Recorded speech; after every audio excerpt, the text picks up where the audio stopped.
आजकल चला हुआ है, आप देख ही रहे होंगे, कुछ लोग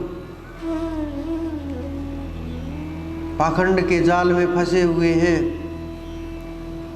न साधना का पता, कोई पूछे आपने साधना कैसे की, कि मुझे नहीं पता, बस उस देवता का आदेश हो गया और मैंने काम शुरू कर दिया। आपको वो देवता कैसे मिला और पता नहीं कैसे मिला, बस ऐसे ही मिल गया। कोई क्रिया की थी? नहीं, बस उसकी कृपा हो गई, आशीर्वाद हो गया उसका, मैं आगे आशीर्वाद देने लगा। अरे मेरे भाई, ये रास्ता ही नहीं है। आप खुद भी फंस गए, खुद भी नहीं निकल पाओगे इस झंझट से। ये इतना बड़ा झंझट है, जीवन मुक्त हुए बगैर, मैं तो यहाँ तक कहता हूँ, जीवन मुक्त होने के बाद भी बिना गुरु पद प्राप्त हुए जिसने इस मार्ग में कदम रखा, समझो विनाश निश्चित है, कोई नहीं रोक सकता। क्योंकि बिना उसकी कृपा के, बिना उसकी मर्जी के, बिना उसकी मेर के खुद तो जीवन समाप्त कर ही लिया, अपना ये भी आगे का भी। लेकिन जो जीव उनके पास आ रहे हैं वो भी खत्म हो गए। न उनके पास रास्ता है, न कोई मंजिल है। आप ये देखो, जैसे किसी गाय को खुला छोड़ दिया जाए और कहीं भी न बांधा जाए, वो भागती रहेगी। घोड़े के बच्चे को छोड़ दिया जाए, उछलता रहेगा इधर उधर और भाग जाएगा। न मालिक का रहेगा, न अपने ऊपर कंट्रोल रहेगा।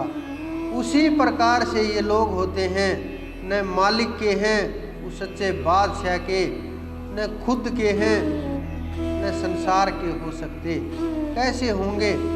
खुद को रास्ता नहीं पता, मालिक को जानते नहीं, मालिक के साथ पहचान नहीं, भजन नहीं। संसार को बताएंगे क्या जब पता ही नहीं कुछ? न इधर के रहे न उधर के रहे। बहुत चलेगा ये कुछ दिन, क्योंकि जिस प्रकार से बरसात के अंदर चलता रहता है, बहुत से मेंढक निकले और फिर बरसात खत्म हुई, मेंढक भी पता नहीं कहाँ छुप जाते, एकदम से समाप्त हो जाते हैं। तो ये चलती रहती हैं चीज़ें। लेकिन जो समझदार हैं, जो तत्वों को जानते हैं, जो उस राम नाम की प्यास को जानते हैं, जो सार शब्द को जानते हैं, जो सच्चे बादशाह को प्रेम करने वाले हैं, जो ज्ञान के पिपासु हैं, जिन्हें उसके नाद का एहसास हो गया, जिन्हें साधना का पता चल गया, वो नहीं फंसते।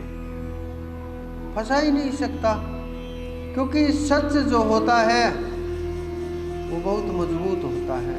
और जो हमारे जीव हैं वो जानते हैं कैसे साधना करनी है, साधना की हो ना की हो, लेकिन रास्ता तो थोड़ा बहुत एक आध कदम कोशिश तो करी होगी। तो महात्मा बुद्ध नाम ही क्यों पड़ा? क्योंकि जो उनका पालन पोषण किया था, उनका नाम था गौतमी, उनका नाम दे दिया गया गौतम, इसलिए उनका नाम गौतम पड़ा। और बुद्ध यानी ज्ञान हो गया, जाग गए। फिर वो घर छोड़ करके कुछ पल रुके, आगे बढ़ गए। जिनको ज्ञान हो जाता है वहाँ विद्वान टिक नहीं पाते। ज्ञानियों और विद्वानों में बहुत भेद होता है। कुछ लोग केवल बातों को ज्ञान मान लेते हैं। मुझे एक बात ध्यान आ गई कि काशी के अंदर एक विद्वान आ रहा था, जिनको बोल रहे थे किनके सरस्वती कंठस्थ है, कंठ में विराजमान है, सब शास्त्र कंठस्थ हैं, यानी सब शास्त्र इनको याद हैं। जिस भी शास्त्र को उठाओगे वो ऐसे ही बोलने लगेंगे आंख बंद करके, बिना देखे ही। कितने बड़े विद्वान होंगे। पदम नाभाचार्य नाम था उनका। वो जहाँ भी कोई बोल देता, हमने भी बहुत खोज की। कुछ लोग जो नए आए हैं सोचते होंगे एकदम से कि ऐसे ही हो गया होगा साधना। बहुत खोज की है हमने ये, घर जा जा करके लोगों के, कि कोई शास्त्रार्थ के लिए।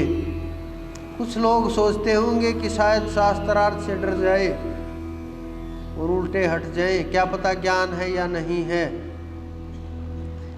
आप जब खोजोगे, या आने वाला इतिहास बताएगा, हम पीछे नहीं हटते। जहाँ हमारा गुरु का आदेश आता है, जब उसका आदेश आ जाए हम पीछे नहीं हटते। जो बोल देता है वो फाइनल होता है। उसके आदेश के साथ कोई छेड़खानी नहीं होती, उसके आदेश में अपना कुछ मिलाना नहीं होता।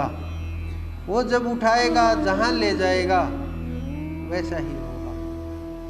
तो ये शास्त्रार्थ चलते रहते हैं बहुत जगह के ऊपर। जो हमारे पास भी बहुत लोग आए शास्त्रार्थ के लिए, जो उनके अंदर अधूरापन की तड़फ थी, छटपटा रहे थे।